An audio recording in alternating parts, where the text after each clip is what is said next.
Chers amis auditeurs, si l'art vous en dit, venez découvrir deux belles initiales dans ce superbe ouvrage du XVIIIe siècle.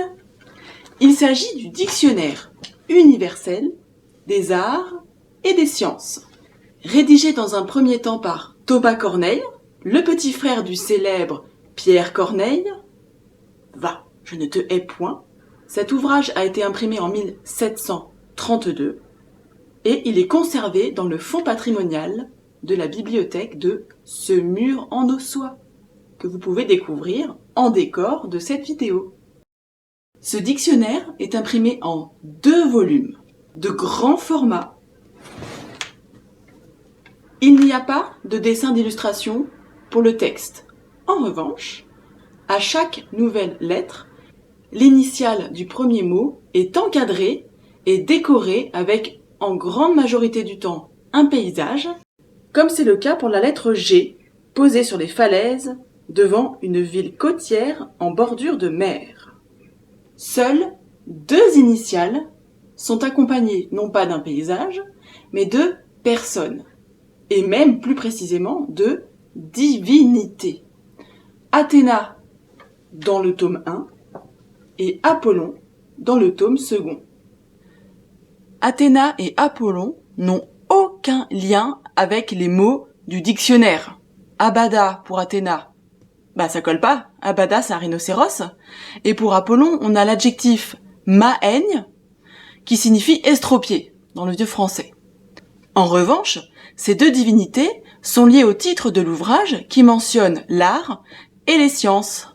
Athéna est la déesse grecque de la sagesse, de la stratégie militaire, mais aussi des artistes et des artisans. Tandis qu'Apollon, lui, c'est le dieu de la beauté, du soleil, de la lumière, beaucoup de qualités, n'est-ce pas? Mais aussi, et surtout, de la musique, de la poésie, c'est aussi le conducteur des muses, et c'est aussi le dieu des arts en général. En témoignent les objets disposés sous la lettre M. Un volumen, donc de la littérature antique sur un support littéraire antique, un codex, donc un livre de forme moderne, entre guillemets, après l'Antiquité, et une lyre. Le savoir est au premier plan, comme une mise en abîme du dictionnaire des arts et des sciences que nous aussi, lecteurs, spectateurs, auditeurs, avons ouvert à ce jour.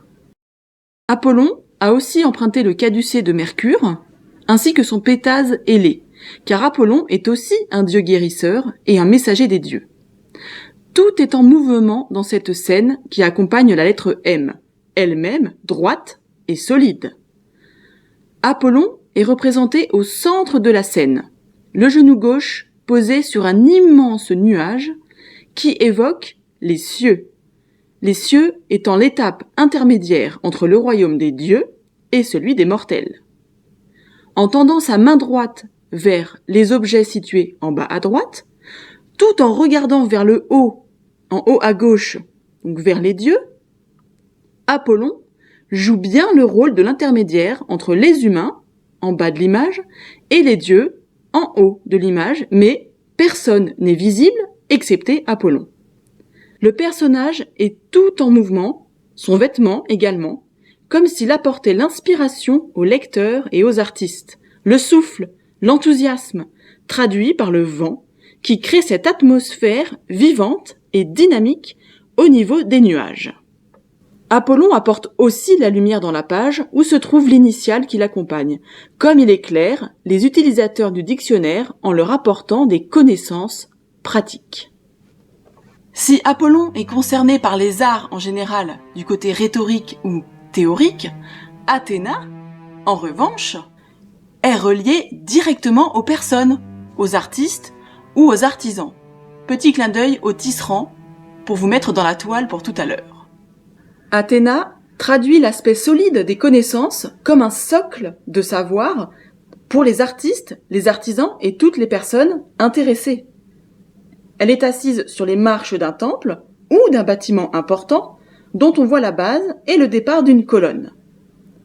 Athéna s'appuie sur le cadre de l'image, décoré comme des chapiteaux ou des moulures à cœur. Toute la scène se déroule derrière le A. Son casque et son égide à tête de gorgone sont les deux attributs principaux d'Athéna et la rendent ainsi parfaitement reconnaissable. Athéna, vue de profil, et profil à la grecque avec son bonnet tout droit, n'a pas de cheveux. Ils sont cachés sous le casque et lui donnent un air viril. La scène est beaucoup plus calme que celle d'Apollon. Après l'inspiration arrive la création, qui nécessite de la concentration et de la précision. Que de rimes en on. Cela concerne évidemment les artistes et les artisans, dont Athéna est la protectrice, notamment les tisserands. Pourquoi les tisserands ? Parce que c'est le lien que nous allons faire avec la gravure, au sens technique du terme. Observez bien les trames pour le fond de l'image, avec des quadrillages simples ou barrés qu'on retrouve de manière encore plus souple pour le bouclier où apparaît la tête de la gorgone.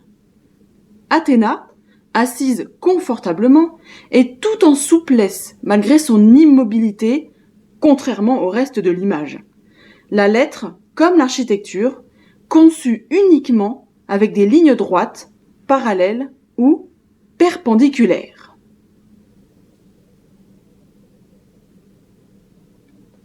Nous parlions de précision.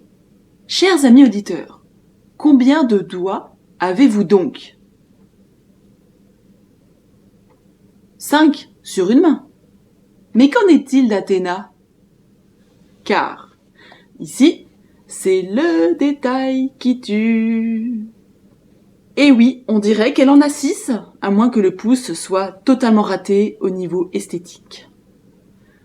Chers amis auditeurs, si l'art vous en dit, et surtout la gravure, à bientôt dans une autre vidéo.